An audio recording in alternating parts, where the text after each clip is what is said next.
Monsieur Jean-Jacques Lozach. Merci, Monsieur le Président, Madame la Ministre, mes chers collègues.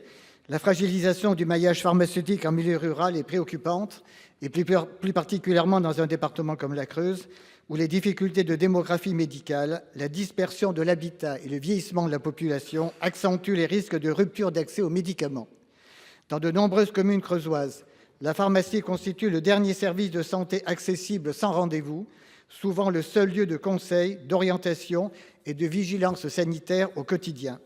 Or, la conjonction de la baisse du nombre de médecins prescripteurs, de la fragilisation économique des officines rurales et de la difficulté croissante à trouver des repreneurs conduit à une multiplication des cessations d'activité, à l'image de la pharmacie de Bellegarde-en-Marche, qui fermera définitivement en juin prochain pour cause de départ en retraite. Ce type de fermeture entraîne un allongement significatif des distances à parcourir pour les patients, au détriment des personnes âgées, des publics fragiles et de ceux qui ne disposent pas de moyens de mobilité adaptés.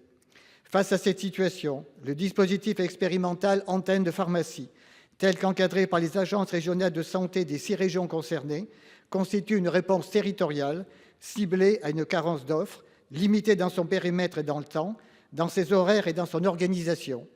Il permet le maintien d'un service pharmaceutique de proximité dans une commune de moins de 2500 habitants, dépourvue d'officine, tout en assurant un haut niveau de sécurité sanitaire grâce au rattachement obligatoire de l'antenne à une pharmacie titulaire existante, pleinement responsable de l'activité, de la dispensation des médicaments et du respect des règles déontologiques. Je considère que les caractéristiques ayant justifié cette expérimentation se trouvent pleinement remplies en Creuse. Le gouvernement entend-il étendre sans délai le dispositif expérimental des antennes de pharmacie aux espaces durablement carencés afin de prévenir toute rupture d'accès aux médicaments?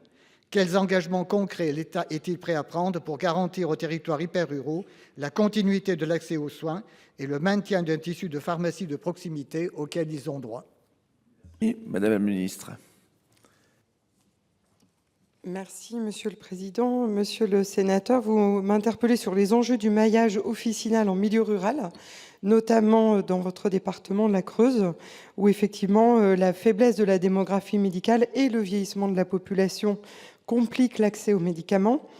Le gouvernement partage pleinement votre préoccupation. Dans beaucoup de communes, la pharmacie constitue en effet un service de proximité et une première réponse aux besoins de soins du quotidien. L'expérimentation des antennes de pharmacie répond à un objectif clair qui est bien de sécuriser la desserte pharmaceutique dans les communes de moins de 2500 habitants et dont la dernière officine a cessé définitivement son activité. Ces antennes garantissent un haut niveau de sécurité sanitaire grâce au rattachement à une pharmacie existante et à la présence effective d'un pharmacien. Le périmètre de l'expérimentation est aujourd'hui limité à 6 régions, donc l'Occitanie, la Corse, le Centre-Val de Loire, l'Auvergne-Rhône-Alpes, PACA et Bretagne. Des financements sont aujourd'hui prévus pour 12 antennes expérimentatrices. 5 antennes sont actuellement ouvertes. 3 potentiels nouveaux projets pourraient aboutir d'ici la fin de l'expérimentation qui est fixée à juillet 2029. Nous pourrions envisager d'étendre cette expérimentation à d'autres régions. Le gouvernement étudie le sujet, mais pour toute expérimentation, une évaluation complète préalable est nécessaire. Elle devra vérifier la viabilité économique du modèle, sa reproductibilité dans différents contextes territoriaux, la qualité du service rendu à la population et la capacité du dispositif à répondre aux besoins de la population.